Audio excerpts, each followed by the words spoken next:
यहूदी थी। एस्तेर का रिश्तेदार मोर्दकै महल में कार्य करता था और उसकी देखभाल भी करता था।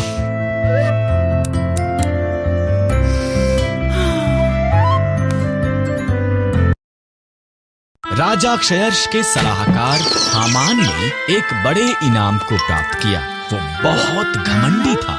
मोर्दकै के सिवा हर कोई उसके आगे सिर झुकाते थे। हामान अपमानित हुआ। उसने मोर्दकै और सभी यहूदियों को मारने की प्रतिज्ञा की।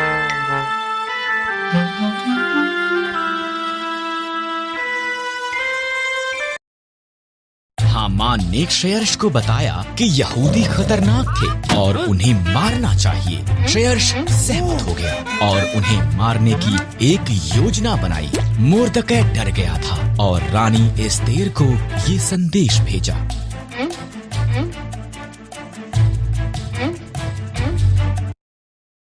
राजा के मन को बदल। मोर्दकै ने कहा, अगर मैं उसके निमंत्रण के बिना जाऊं तो वो मुझे भी मार देगा। एस्तेर ने जवाब दिया, शायद तो इसी पल के लिए रानी बनाई गई थी। मोर्दकै ने कहा,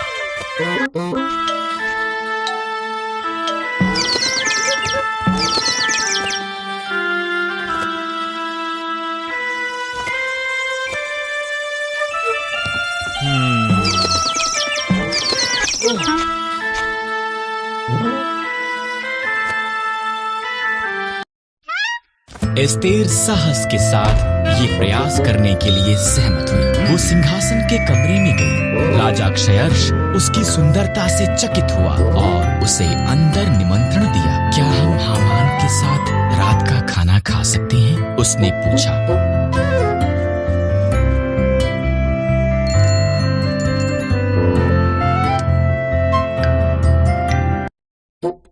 हामान उसके पिछले आंगन में एक बड़े खंभे का निर्माण कर रहा था। उसने इस पर मोर्दकै को मारने की योजना बनाई थी। तब राजा का निमंत्रण आया, इसलिए हामान रात के खाने के लिए महल में गया।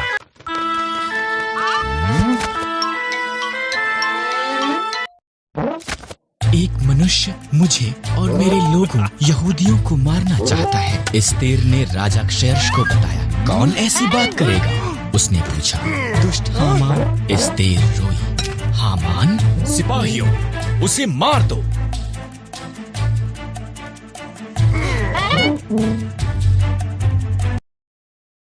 इस तरह हामान उसी खंभे पर टांग दिया गया जो उसने मोर्दकै के लिए निर्माण किया था। एस्तेर के कारण यहूदी बचाए गए थे। उन्होंने एक बड़ा त्योहार मनाया जिसका वो आज तक भी जश्न मनाते हैं।